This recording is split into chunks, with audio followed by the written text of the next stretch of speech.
The 1950s were not better. Los años 50 no eran mejores. Una comparación entre el supuesto mundo degradado del 2012 y los años 50. Boy, I wish we lived in the 1950s. We are definitely in the last days. The amount of sin and unrighteousness has tripled since I was a young man in the 1950s. I'd prefer to live in the 1950s. Those are popular sentiments I often hear in my church meetings. I jotted down a few positives and negatives about the 1950s to early 60s. In the 1950s, most of the professions were off limits to women. In the 1950s, homosexuality was considered a mental disorder. People smoke like chimneys, and as a result, lots of us lived shorter lives. Medicine didn't have near the ability it has now to relieve chronic pain and more from cancer and other illnesses. My children may have played outdoors more in the 1950s, but I'd want them to be exposed to the tolerance of today's culture and benefit from the advances in science.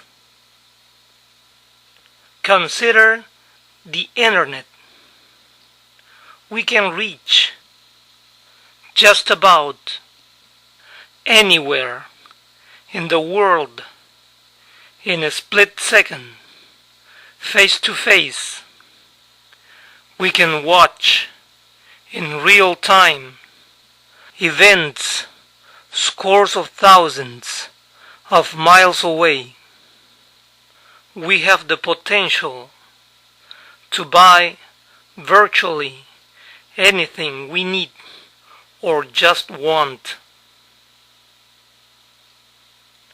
We have the ability to watch hundreds of channels, either via our digital TV or on the internet. There are hundreds, if not thousands, of more events, contests, sports offerings today than what was available 50 years ago. Vehicles were inferior to those today. Gas wasn't as cheap as we remember. Based on today's prices, a gallon of gas in the early 1960s, for example, was above $2 a gallon. The movies may have been cleaner, but there weren't nearly as many available. We remember our past fondly.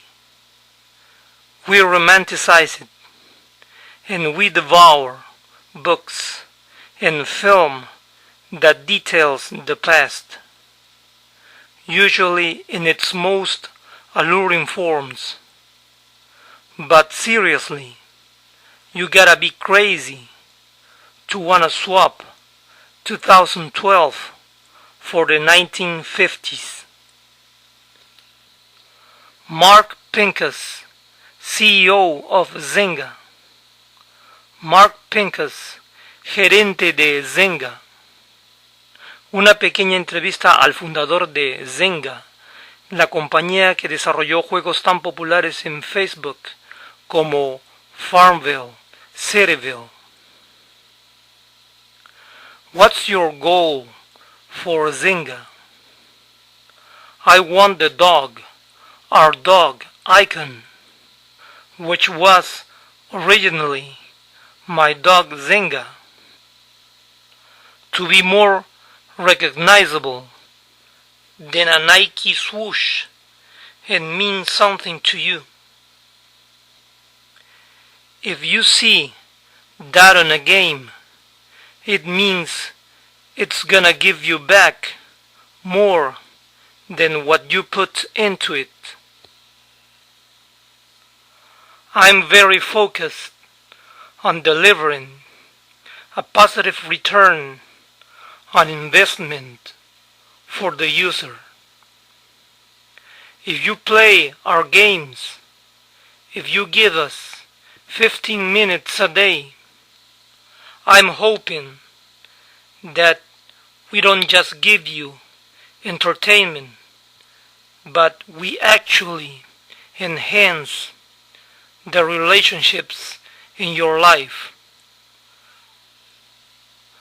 We are getting there. It's a whole new way to date.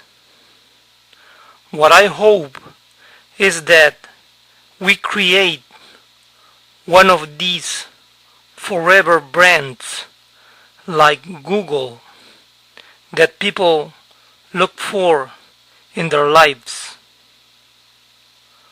What mistakes or successes made you start something like Zynga?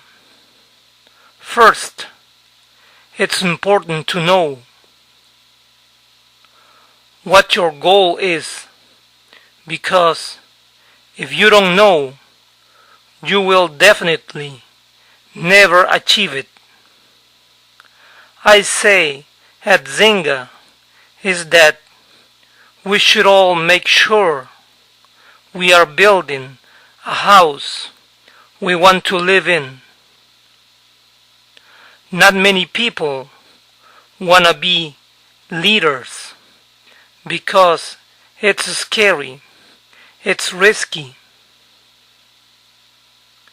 It means raising your hand and saying, "Hey, I think we're going in the wrong direction." I would say leadership starts with complaining and dissatisfaction.